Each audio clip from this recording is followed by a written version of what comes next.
नमस्कार दोस्तों, सबसे बड़ी अपडेट निकल कर आ गई है। ये सत्ताधारी सरकार फंसकर खड़ी हो गई है।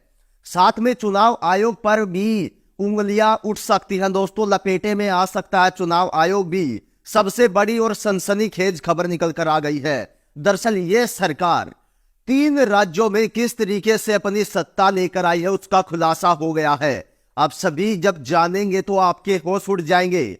पहले से ही सब कुछ डिसाइड करके रख दिया गया था दोस्तों। पहले से ही सब चीजें डिसाइड थी कि किस तारीख को कौन सी स्टेट के चुनाव होने वाले हैं और कौन कौन सी स्टेट में जो चुनाव है उसके बाद ईवीएम स्ट्रॉन्ग रूम में रखने का कितना टाइम उनको दिया जाना चाहिए। सब कुछ पहले से फिक्स था। सबसे बड़ी खबर, आपने किसी भी चैनल पर अभी तक ये बड़ी अपडेट नहीं देखी होगी, मैं वादा करता हूं। जी हां, आप सभी को बता दें कि कांग्रेस अब लगातार इसके अंदर सरकार पर आरोप लगा रही है कि जब ईवीएम की गिनती शुरू हुई उस समय पर कांग्रेस पिछड़ती चली गई। यानी कि जब पोस्टल जो मतपत्र थे, यानी कि डाक मतपत्र जो वोट थी, उनकी जब गिनती हो रही थी बैलेट पेपर वालों की, तब कांग्रेस आगे चल रही थी। 190 प्लस सीटों में बढ़त के साथ चल रही थी। लेकिन जैसे ही ईवीएम आई उस समय पर बिल्कुल पिछड़ती चली गई ये कांग्रेस सरकार। सबसे बड़ी खबर, सनसनी खबर लेकर आए हैं। सबसे पहले आपको स्क्रीन पर हम दिखाते हैं, उसके बाद विस्तार पूर्वक बताएंगे आखिरकार मसला क्या है। देखिए स्क्रीन पर दोस्तों, आप यहां पर देख रहे हैं कि अभियांश कार्बे ने बताया कि मध्य प्रदेश में पोस्टल बैलेट की काउंटिंग में कांग्रेस को 190 प्लस सीट मिल रही थी। लेकिन जैसे ही ईवीएम की वोट की काउंटिंग शुरू हुई तो बीजेपी ने बढ़त बनाना शुरू कर दिया। इसका मतलब है कि वोट डालने के बाद ईवीएम में कुछ खेल हुआ है। जी हां, यहां पर आपको साफ साफ दिख रहा है कि जब पोस्टल जो मतपत्र थे उनकी गिनती हो रही थी, जो बैलेट पेपर के जरिए वोट डाली जाती हैं दोस्तों, उनमें जब पता चला कि कांग्रेस बढ़त के साथ आगे आगे चल रही है और पूर्ण रूप से जो एग्जिट पोल थे, ओपिनियन पोल थे, उसमें गोदी मीडिया भी कह रहा था कि अब की बार कांग्रेस की सरकार। लेकिन जिसके बावजूद जब रिजल्ट आए, जब ईवीएम की गिनती शुरू हुई, उस समय पर बड़ा खेला हो गया। उस समय पर सभी हदें पार हो गई। इस तानाशाही सरकार ने सारी हदें पार कर दी दोस्तों। जी हां, आगे देखिए इस रिपोर्ट में क्या लिखा है। मध्य प्रदेश में वोटिंग 17 नवंबर को हुई, छत्तीसगढ़ में वोटिंग 7 नवंबर और 17 नवंबर को हुई, राजस्थान में 25 नवंबर को हुई और तेलंगाना में 30 नवंबर को वोटिंग हुई है दोस्तों। इन तारीखों में बहुत कुछ झोलमेल है। यदि आपको नजर आ गया तो ठीक है, वरना मैं बता देता हूं।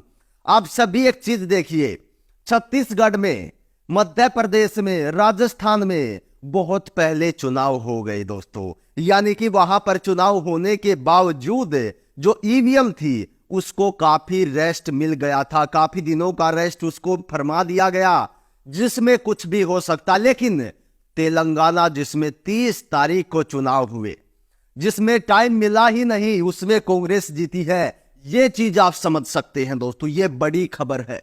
यह चीज आपको कहीं पर भी नहीं दिखाई होगी जो मैं आपके सामने लेकर आया हूं। आखिरकार असली वजह कांग्रेस की हार की रही क्या है? असली वजह यह रही है कि और जो 3 स्टेटों में भाजपा प्रचंड बहुमत से विजयी हुई है, उन 3 राज्यों में ईवीएम को काफी दिन का रेस्ट मिल गया। 10 से 15 दिन का रेस्ट ईवीएम को मिला है। उसके बीच जो हुआ है, आप समझ सकते हैं, कुछ खबरें भी निकल कर आ रही थी बीच बीच में कि ईवीएम को स्टोर रूम को खोलकर वोटों के साथ ये किया जा रहा है, या फिर ईवीएम वहां मिली है। बहुत सारी खबरें थी दोस्तों। शायद चुनाव आयोग से वो नजरअंदाज हो गई होंगी, या फिर चुनाव आयोग ने जानबूझकर उन पर कोई जो है एक्शन नहीं लिया। लेकिन अब पता चल गया आखिरकार घोटाला कहां हुआ है। आगे इस वीडियो में इस खबर में देखिए दोस्तों।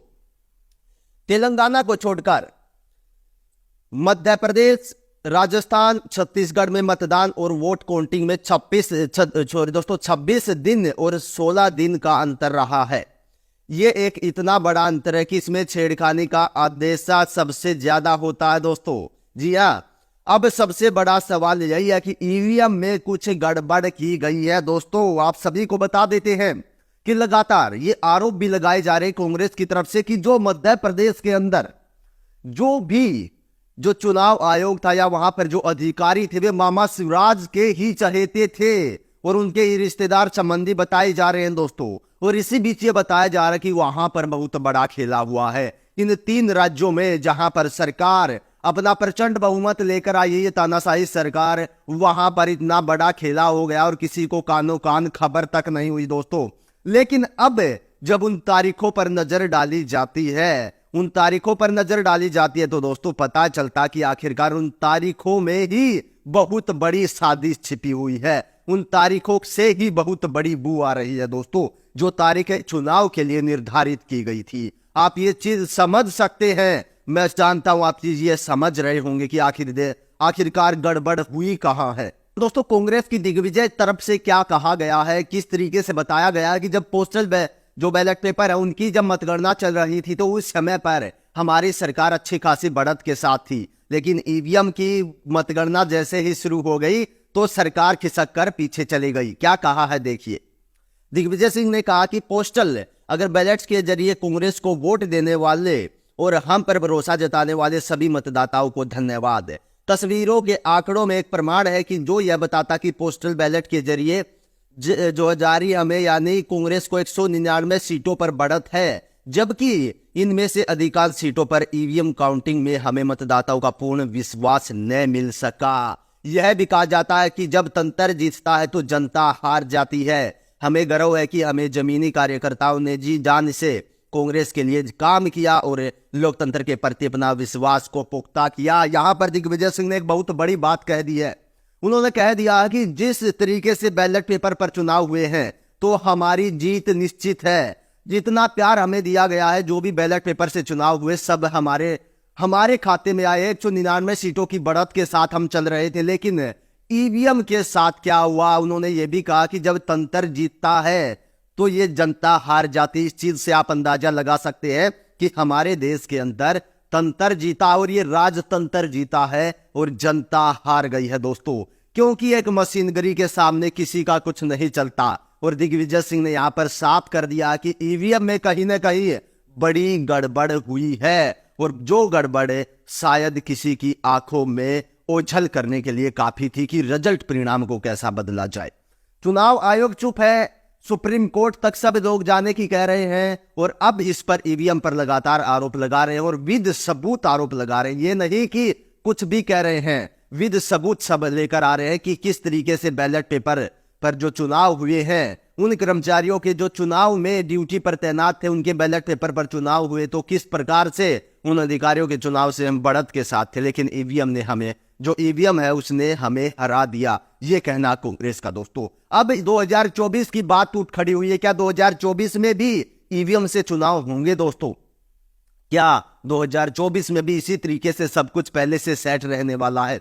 बहुत सारे सवाल उठ रहे हैं, जनता के मन में भी, विपक्ष के मन में भी। लेकिन इनका सॉल्यूशन क्या होगा? अब क्या सुप्रीम कोर्ट कोई एक्शन लेगा? क्या डीवाई चंद्रचूड़ जी इस पर कोई एक्शन लेंगे? सुप्रीम कोर्ट क्या कहेगा? बहुत सारी बातें खड़ी होती हैं। लेकिन 2024 में अगर ईवीएम से चुनाव होते हैं तो ये तानाशाही सरकार ही आएगी, कोई इनको हटाने वाला पैदा नहीं हुआ।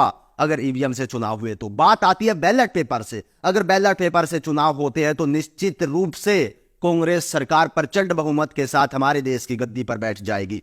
आप सभी का इसके बारे में क्या कहना है? पूरी रिपोर्ट मैंने आपको बताई है, विद प्रूफ आपको दिखाई है कि किस तरीके से तारीखों में क्या झोलमेल था, सब कुछ सेट था, किस तरीके से ईवीएम की गिनती शुरू होते ही कांग्रेस हारती चली गई। दोस्तों इस वीडियो को ज्यादा से ज्यादा शेयर करिएगा, हम आपके साथ जुड़ते रहेंगे और हर वो बड़ी खबर लेकर आते रहेंगे जो आपकी आंखों से ओझल हो जाती है। आप तक हर वो बड़ी खबर पहुंचाएंगे। दोस्तों आज की वीडियो में इतना